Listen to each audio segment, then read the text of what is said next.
In a speech in Washington, where organizers are planning for up to 40,000 attendees, Vice President Harris will argue that she represents generational change, but her rival will remain at the spine of her case. On January 6, 2021, Donald Trump stood on stage at the Ellipse, a park just south of the White House, and encouraged thousands of his supporters to fight to overturn an election he falsely claimed had been stolen.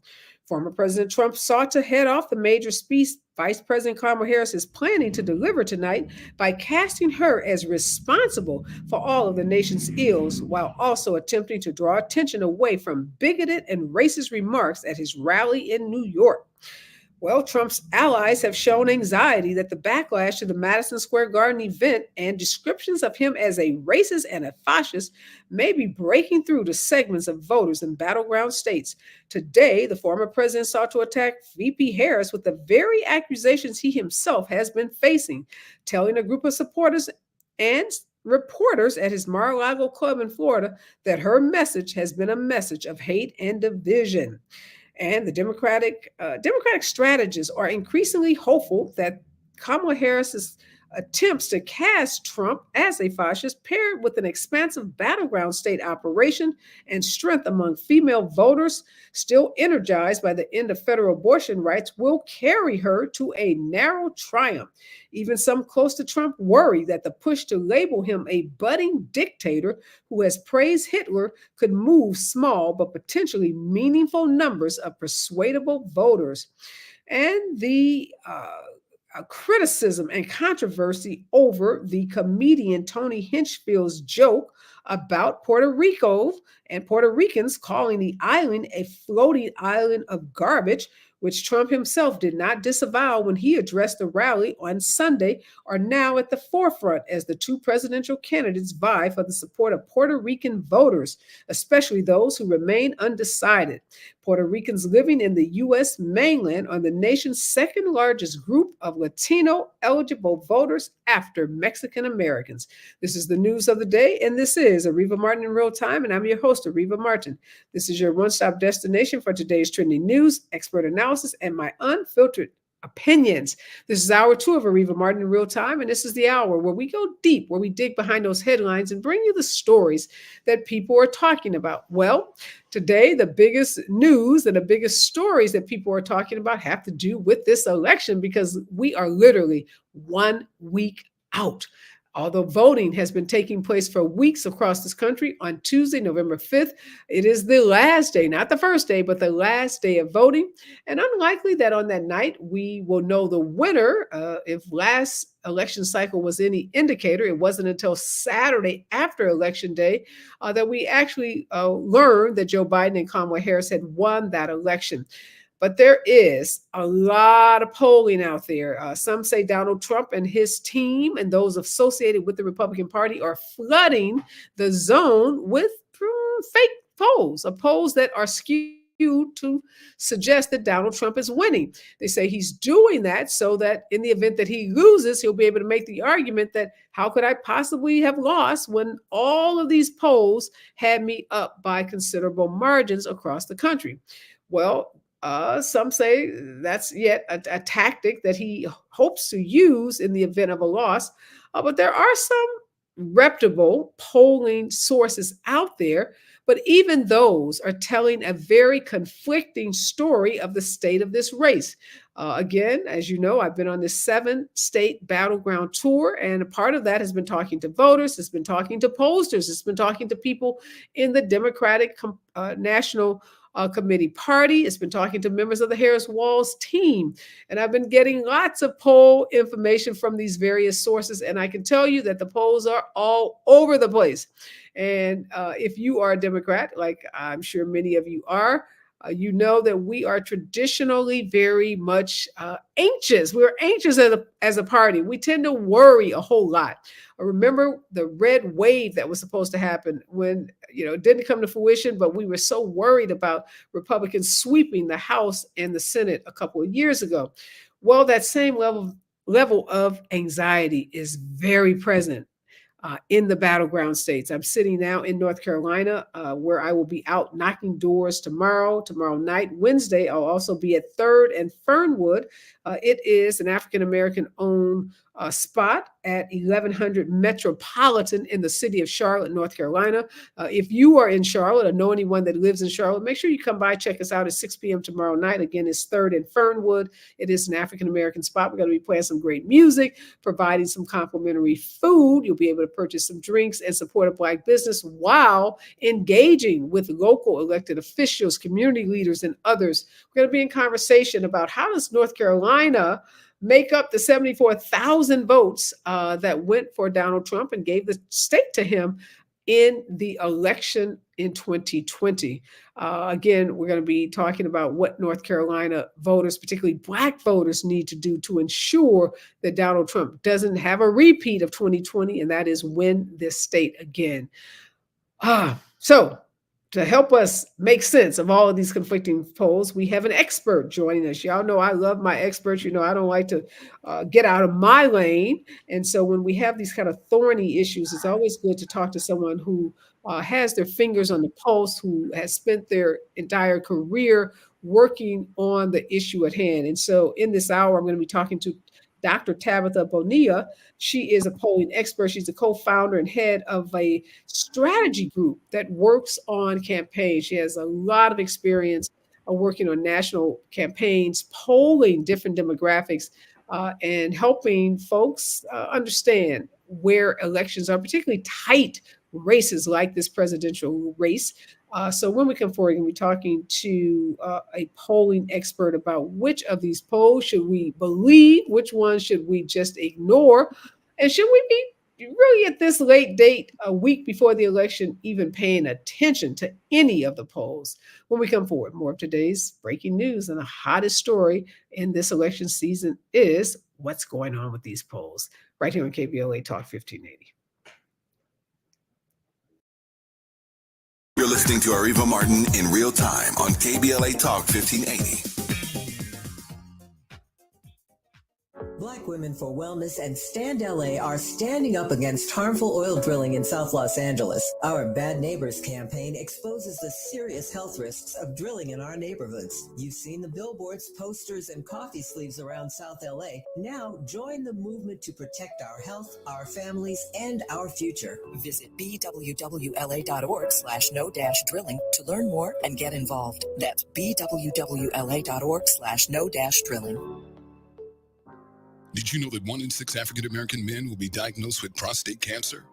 This month, every time you purchase Gillette's family of products, they'll donate to support Movember. Whether you're looking for Gillette's Best Shave, a regimen to help prevent new shave irritation and bumps, or award-winning beard care products, every Gillette purchase can make a difference in the fight against prostate cancer.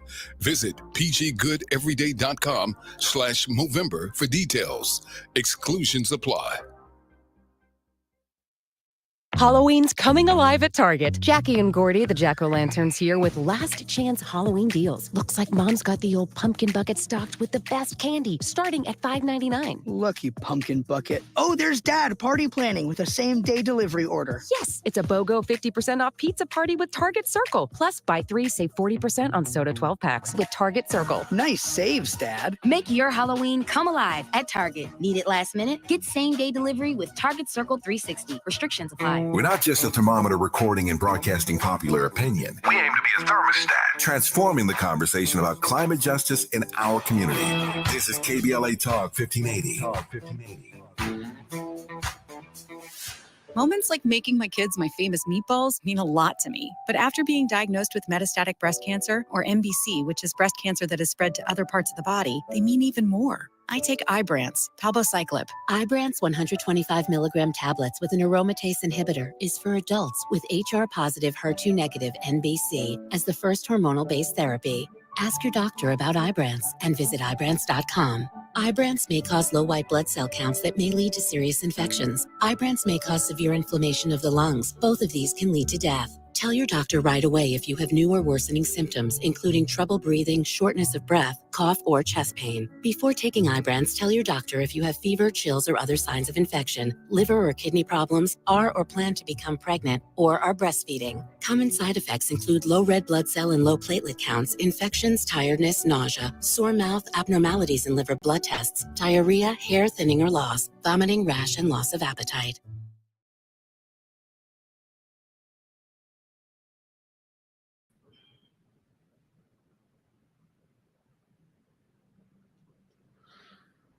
We are back, and Dr. Tabitha Bonilla is joining us. She is a polling expert, and boy, do we need you. These polls, doctor, are all over the place. Has Democrats, as you know, who are traditionally very nervous, love to clutch our pearls, love to get anxious, love to think about the worst case scenario in elections. But I don't know what to make of them. I was in Philadelphia yesterday talking to some experts. They said that nationally, the Black male vote for Kamala Harris was at 74%, but it was lower in Pennsylvania. And then I saw something today that said Black male votes for Kamala Harris is at 85%. Help us understand. We're going to talk about different demographics throughout this hour. I want to start with Black men because they've been so much the subject of conversation.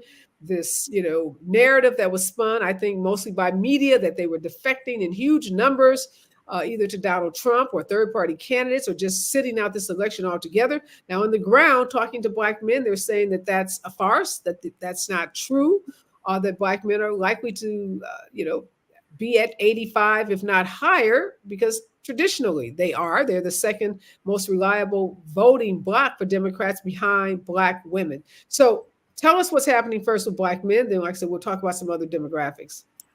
All right, sounds good. So I think, as you pointed out, the polls are all over the place. And part of this is because so many different decisions go into who to poll.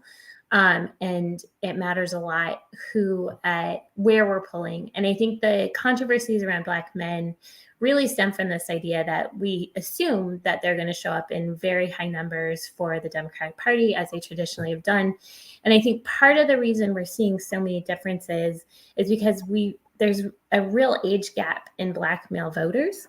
So when our firm has been sampling Black voters since last year, and we've noticed a pretty sizable gender gap between Black men and Black women support for Democratic candidate.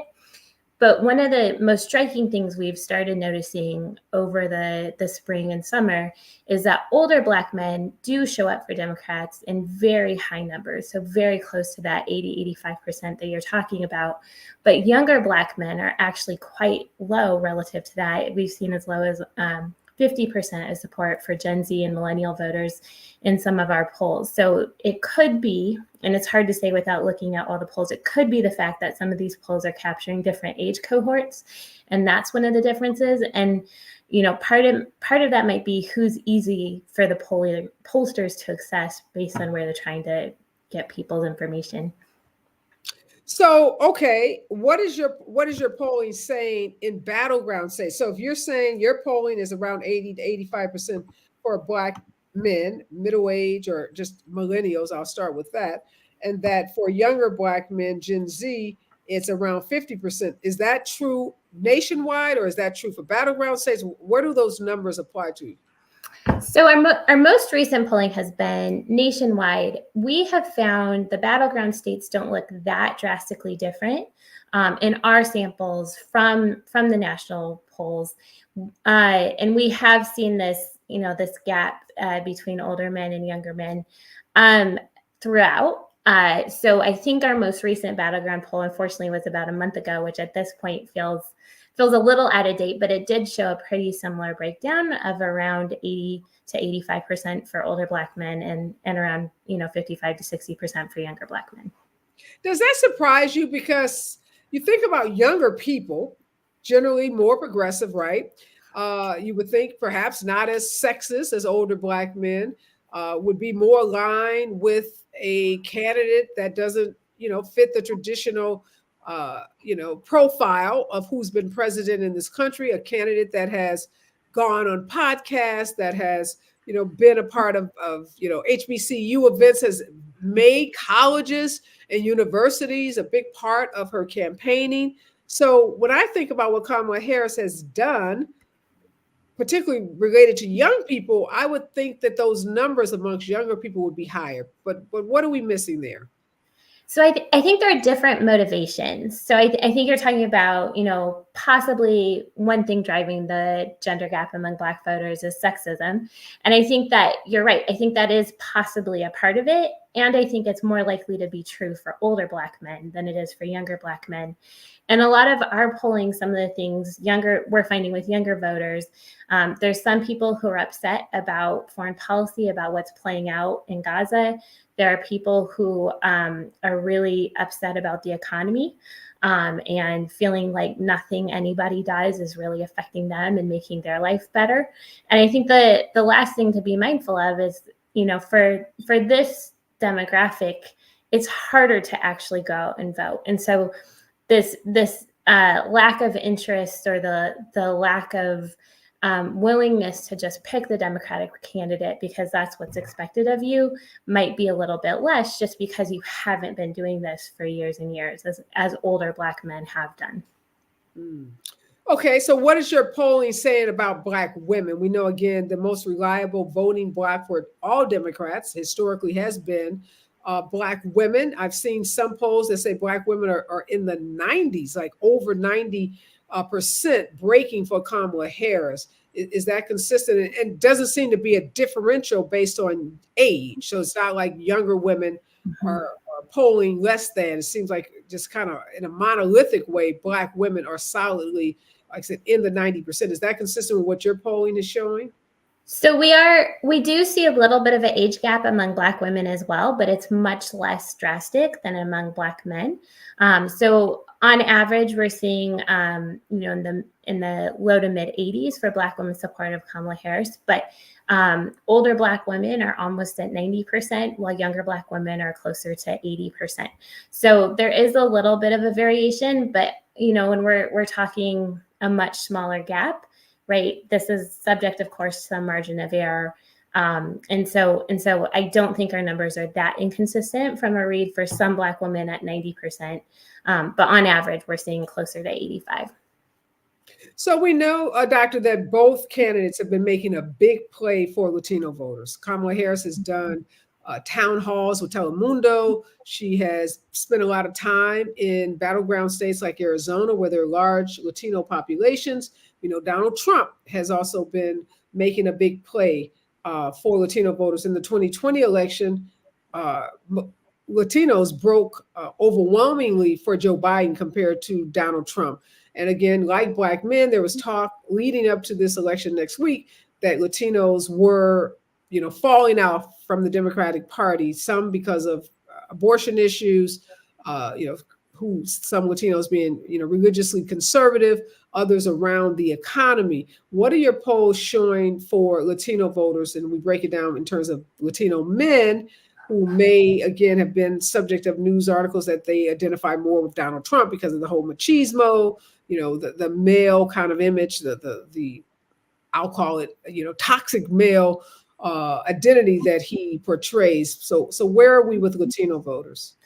Yeah, so funny enough, we mostly focused on Black voters in our polls, so we have not a ton that speaks to the entire Latino population. But I think it's worth pointing out two things. First, I think this demographic is subject to almost the entire same narrative that we hear about Black voters, right? There's this outsized proportion of people who are going for Donald Trump, and the polling isn't really indicating that. It is indicating small drop-offs compared to 2020, but certainly nothing near a majority of Latinos are supporting Donald Trump. One thing that we have seen is that Latina women are very favorable toward Kamala Harris and breaking much more supportive than not of her. And so I don't have a good gender gap from our data, but we do see from other pollsters a pretty big gender gap between women and men who are Latino, but it is, much relatively consistent with what we'd expect from other election cycles.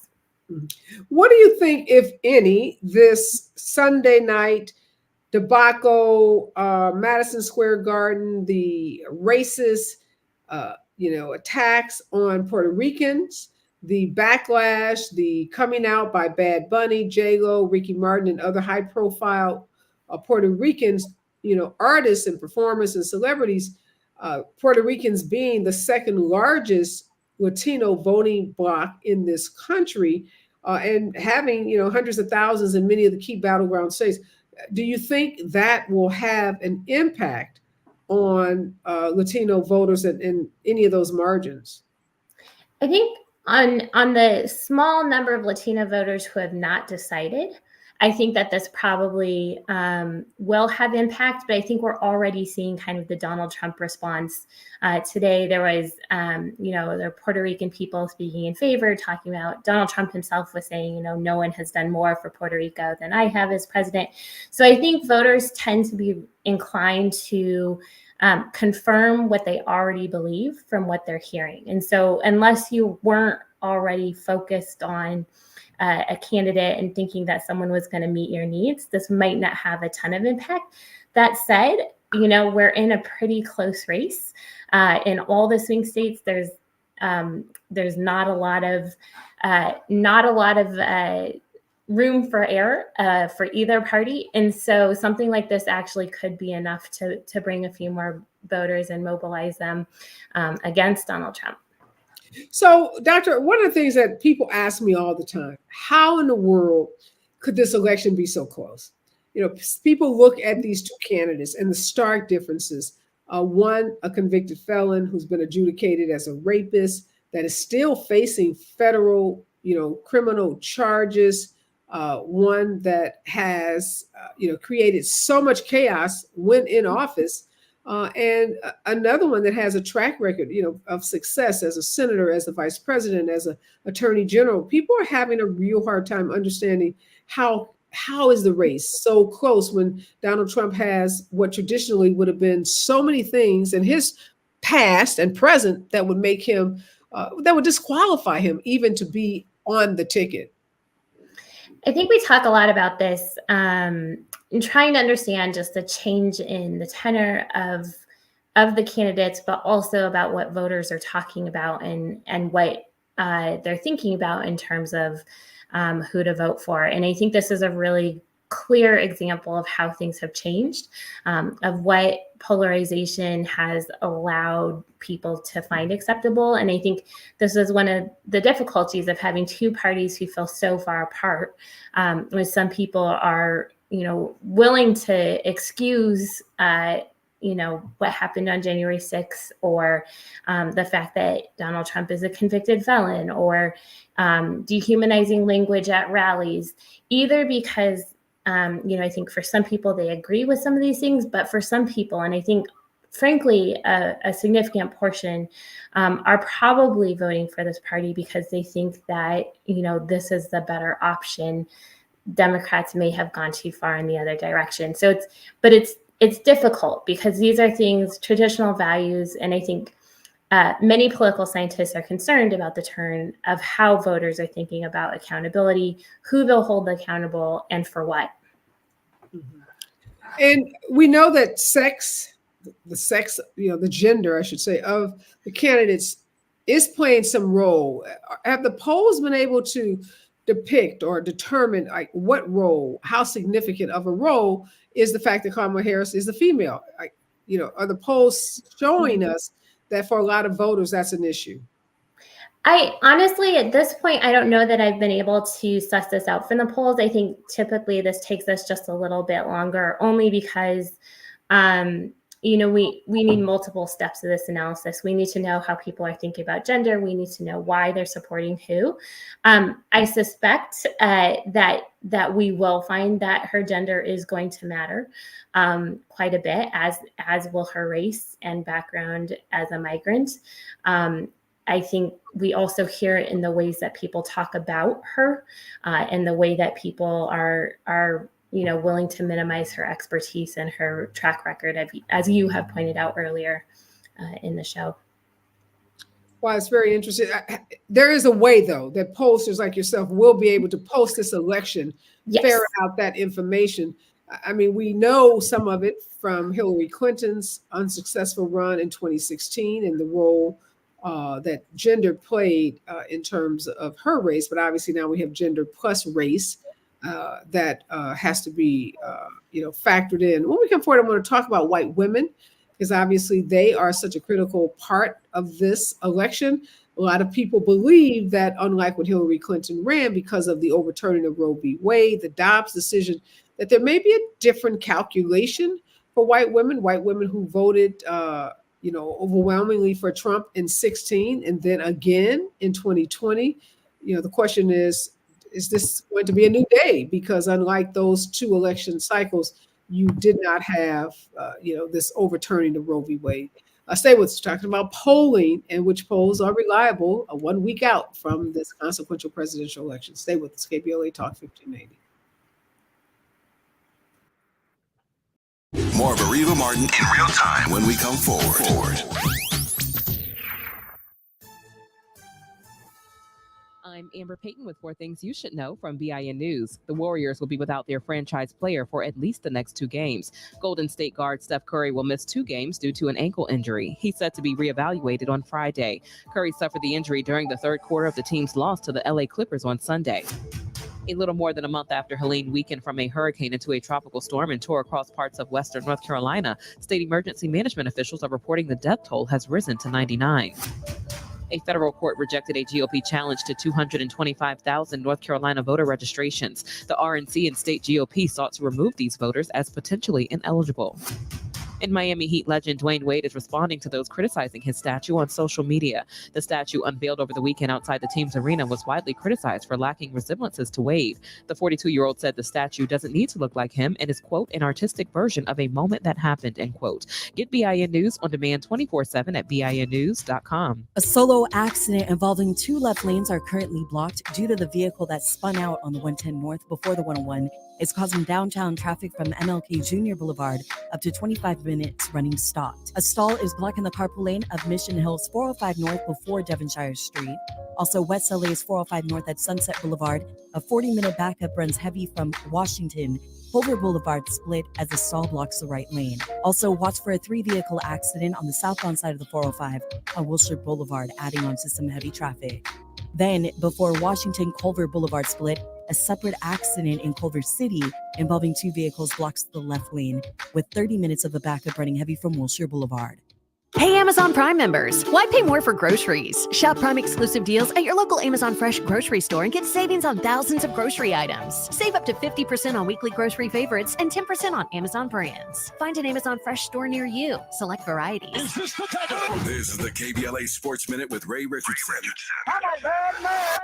Doug Williams, the first black quarterback to play in the Super Bowl, has been chosen to receive the 2024 Trailblazer Award by the American Football Coaches Association. Williams will be presented with the award during the AFCA National Convention in January in Charlotte, North Carolina. The convention is scheduled for January 12th to the 14th. In Super Bowl 20 in 1988 in San Diego, Williams threw 4 touchdown passes to lead the Washington Redskins to a 42-10 win over Denver. Williams was also named the Super Bowl MVP. The attendance numbers are in from the top HBCU football games over the weekend. The number 1 attraction was the Magic City Classic in Birmingham, Alabama. A crowd of 69,125 showed up for the Alabama State-Alabama A&M game.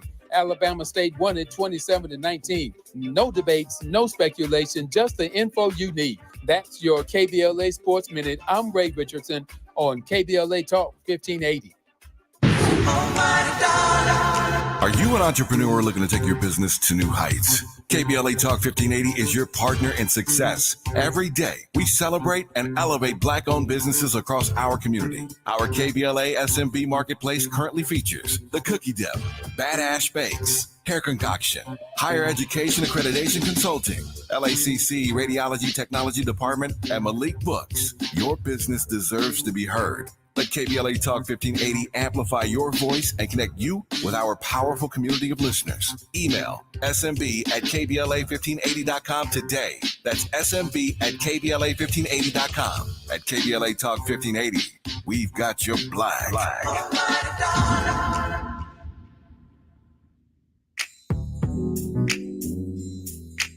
Tips to help improve basic steps for building a budget in 2024. Building a budget can help you achieve and reach your financial goals.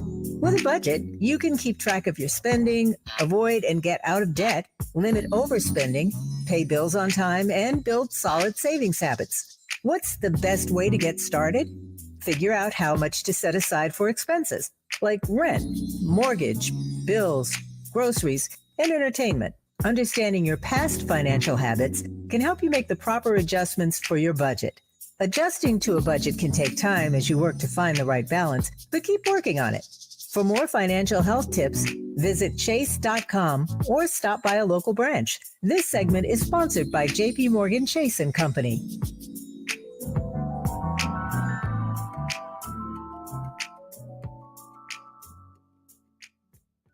Before running for state senate, Laura Richardson was named one of the most corrupt members of Congress, guilty on 7 counts of ripping off taxpayers and a pattern of deception trying to cover it up. Richardson is too shady for state senate. For your state senator, frontline nurses, classroom teachers, and Planned Parenthood Advocacy Project support Democrat Michelle Chambers, a champion for abortion rights, higher wages for workers, and more affordable health care. Democrat Michelle Chambers for state senate. Ad paid for by nurses and educators supporting Chambers for Senate 2024, sponsored by labor and nonprofit environmental and health organizations, Ad Committee's top funders, SEIU California State Council, not authorized by a candidate or committee controlled by a candidate.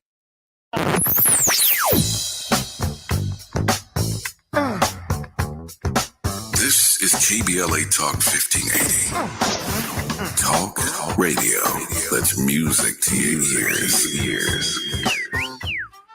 We're unapologetically progressive. KBLA Talk 1580.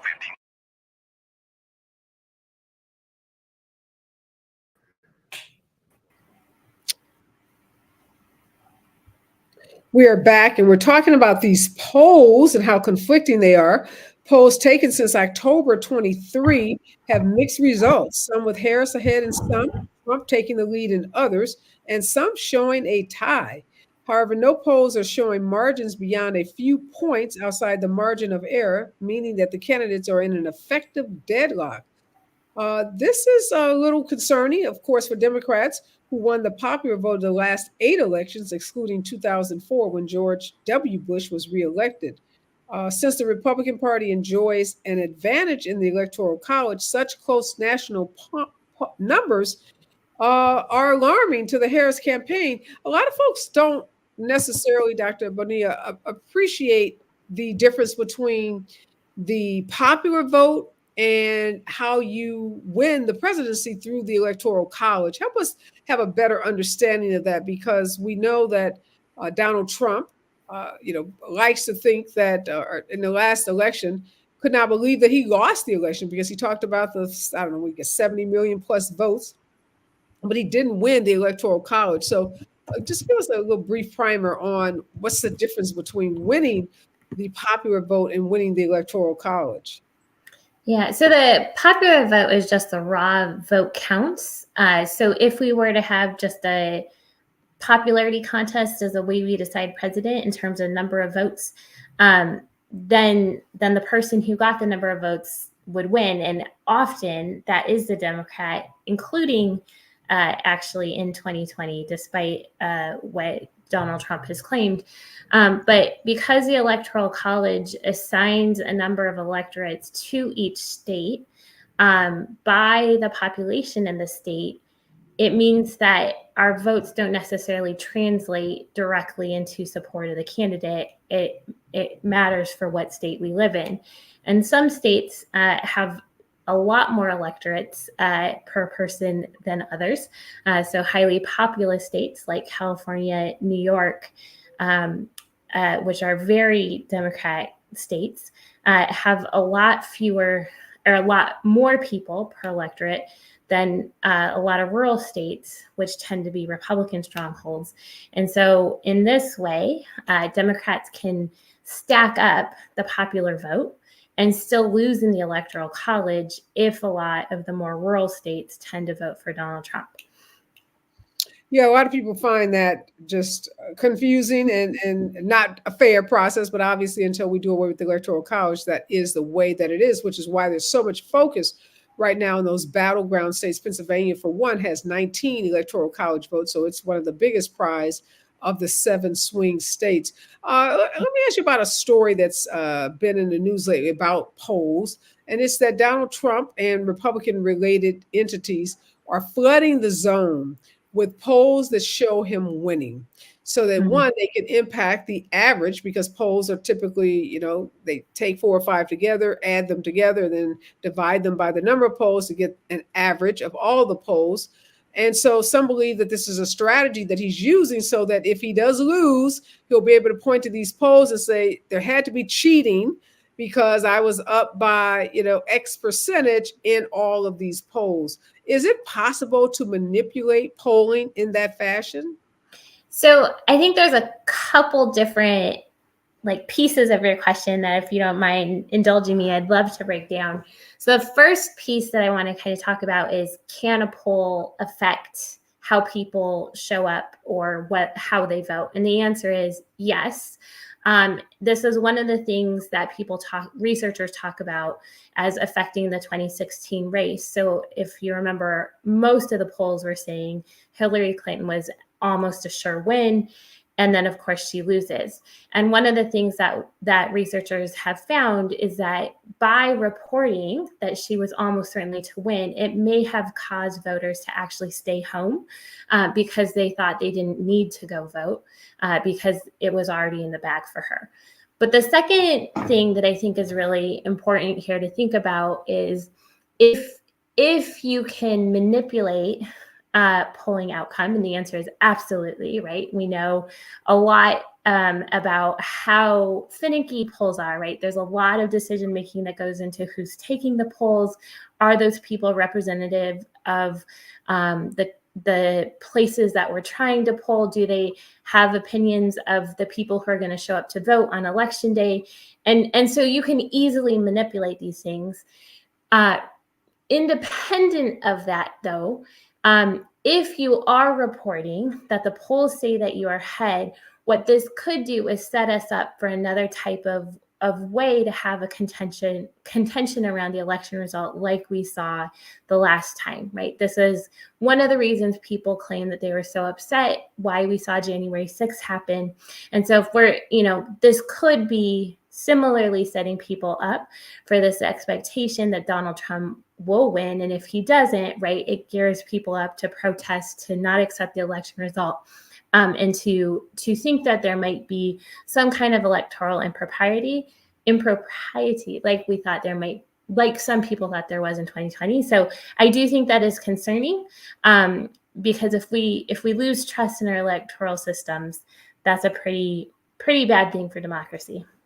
Well, what do you make? I mean, is it possible that Republican-leaning pollsters are flooding the zone with, polls that are skewed towards Donald Trump for that very purpose of creating this illusion that he had to have won because the polls said he was up? Is that happening? Or how would we know if that's happening? I don't think that we can know if that's happening. I mean, short of someone writing it down and releasing a memo to us, I think it's really difficult to know. I do think Republican pollsters are likely making very different decisions than Democratic pollsters about who is in the communities, who they think the likely pool of voters are. And I see this, and I don't think it's controversial, because often Democratic polls and Republican polls have slightly different outcomes. So I think this is partly why when you see a poll released, there's typically with it some information about the people who are polled, about their racial breakdown, their age.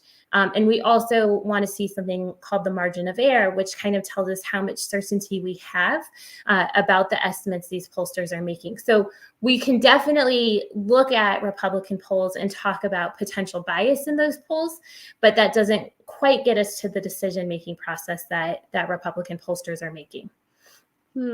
So there's one of these polls out recently says that Harris has received a boost among Hispanic and suburban women voters going into the final week before the campaign. This poll finds that she has a 2-point advantage among registered voters at 49 versus 47% over Donald Trump. And this is with women, again, Hispanic and white women, suburban women. What do you make of that? I mean, and we know white women are a big part of the strategy and the hope that the Democratic Party will see a surge in white women voting Democratic because of the overturning of Roe v. Wade, the Dobbs decision. What are your polls telling you about the likelihood of white women breaking in this race for Kamala Harris? And does it break down by age? Great question. So white women have never voted in majority for anyone but Donald Trump in an election where he's ran. So I would be really surprised if more than 50% of white women voters vote for Kamala Harris in this election. It would just be a really big jump. That said, we do know that younger, more educated white women do vote more or do support Kamala Harris more so than they do Donald Trump. So I do think we'll probably see closer to 50% than we've seen in the past, but I would be surprised if we break 50%, despite that being a big piece of the Democrat strategy. So that's very interesting, and wow, wow to that, particularly given how the issue of abortion is not just polling, but how it has been performing even in red states like Ohio, Kentucky. Ballots are, ballot initiatives are on the ballot in many states to enshrine abortion rights into, state constitutions, even a state like Missouri, that's a red state. So when you look at how that has been driving white women voters as well as women of color, you don't see a parallel in how those voters are going to go and vote, say, for enshrining abortion rights in Missouri to voting for Kamala Harris, who talks about a federal law that would reinstate the rights under Roe v. Wade. Yes. And what's your thought on that? Big question. I'm sure you have a lot to say on that. We'll get to it on the other side, because it's a little disheartening to hear that you don't think white women are going to get above 50%, but hey, we might as well get the truth so that we aren't disillusioned like we were in the 2016 election. Stay with us, KBLA Talk 1580, when we come forward. You're listening to Areva Martin in real time on KBLA Talk 1580. This is Assemblymember Tina McKenna reminding you to vote for my girl, Sade Alawari, for State Assembly.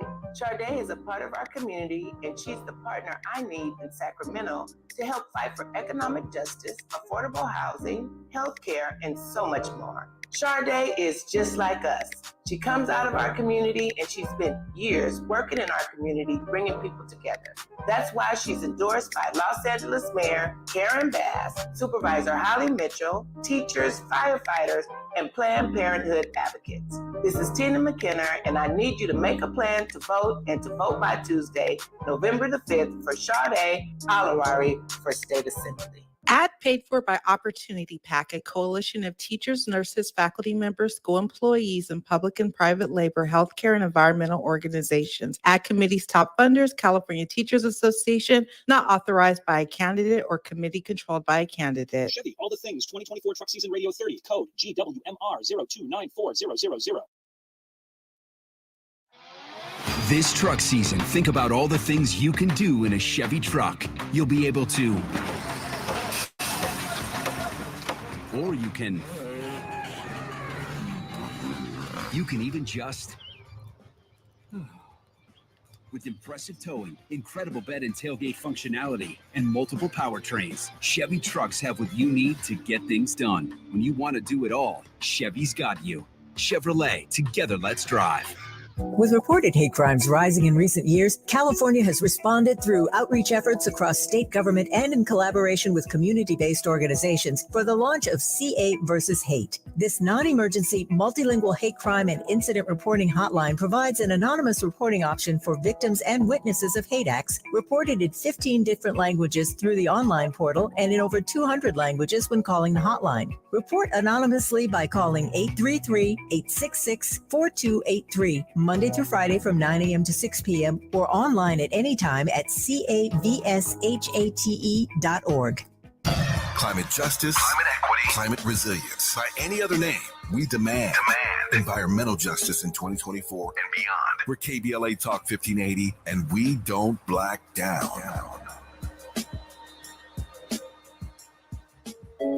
If you have asthma, you know that there are certain things that can set off your asthma symptoms. These things are called triggers, and patients with severe asthma have an average of 8 triggers.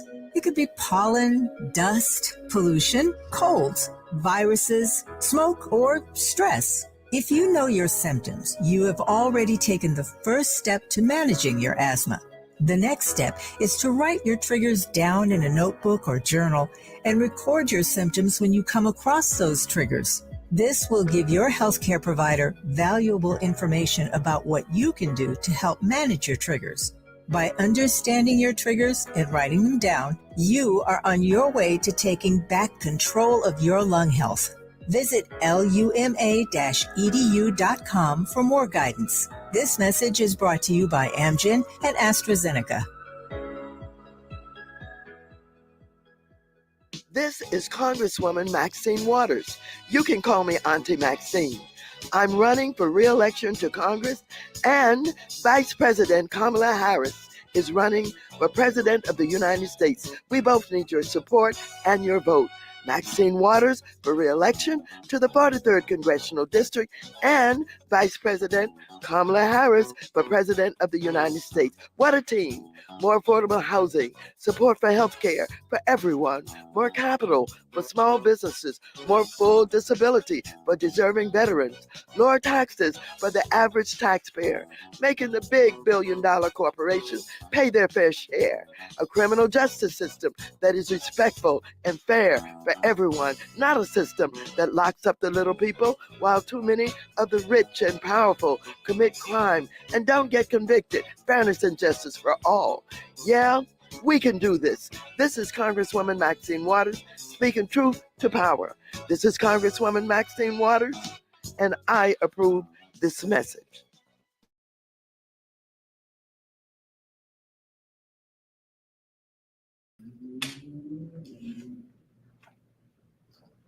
We're back, and I am talking in this hour with Dr. Tabitha Bonilla. She is a polling expert, and we're talking about all of these confusing polls 1 week out from this very consequential presidential election.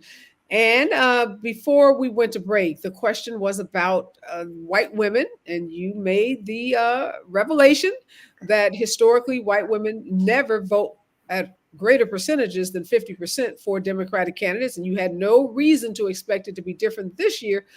And I was wondering how come that number wouldn't be larger, not so much because of Kamala Harris, but because of the issue of Dobbs and the overturning of Roe v. Wade and Kamala Harris's commitment, unlike Donald Trump's, to restoring abortion rights as a federal statute, and just her, passionate and intense support of women's reproductive freedoms and body autonomy. Just seems like how that abortion issue has been performing in red states all over the country, that alone would perhaps cause there to be a greater number of percentage, I should say, of white women voting for the Democratic candidate. Yeah, so I think there will be a higher percentage of white women voting for the Democrat candidate than we've seen. But, in 2020, it was about 46% of white women voting. For me, I think even moving that to 48 or 49% is a lot of movement for a demographic in a single election cycle. I do think, two things. One, I think abortion is incredibly mobilizing. Dobbs was a really consequential decision. We ran a survey with She the People in September, and we found, if Kamala Harris talks about protecting abortion rights for women, this was highly mobilizing for white women. And I think that's, that's really important. And to your point, I think white women really think about this. Unfortunately, even if people are mobilizing to work on, protection and embedding this right in state constitutions through referenda, however, people are mobilizing for it, it also doesn't necessarily translate into support for a partisan person, right? So if you tend to be more conservative, you might still, vote to protect abortion rights at the state level, but not choose to do that through a candidate. And so just really traditionally, that Republican Party candidate or party has really been a home for the majority of white women, and I would be surprised if that entirely goes away, even given the stakes. And that's what I was going to ask you, because what are the percentages when you look at white women? What percentages of them are registered as Democrats? What percentage are registered as Republican, and then others as independents? That's actually a good question. I have to confess, I don't know off the top of my head. I know how people have voted, but not necessarily their registration. And so I could, historically, white women have voted over 50% for Republican candidates. That's correct. There's I think one election, I want to say one election, I can't remember which one, where they may have surpassed that 50% threshold Democrat, but for Donald Trump in 2016 and 2020, there was majority white women voting for him. So I also say that as an important piece, because I think it has always been talked about that Donald Trump is not good for women, concerns about how he would handle abortion. And so, it's significant that Dobbs happened and many more women now lack protection than used to. And also, right, those things were always a topic of the conversation in elections when he has run for president and have not shifted white women in large numbers. And so when those white women are polled post 2016, post 2020, what is the explanation for why they support Donald Trump? Are there single issues like the economy, or like what is the rationale for supporting someone that has, taken positions that are adverse to them?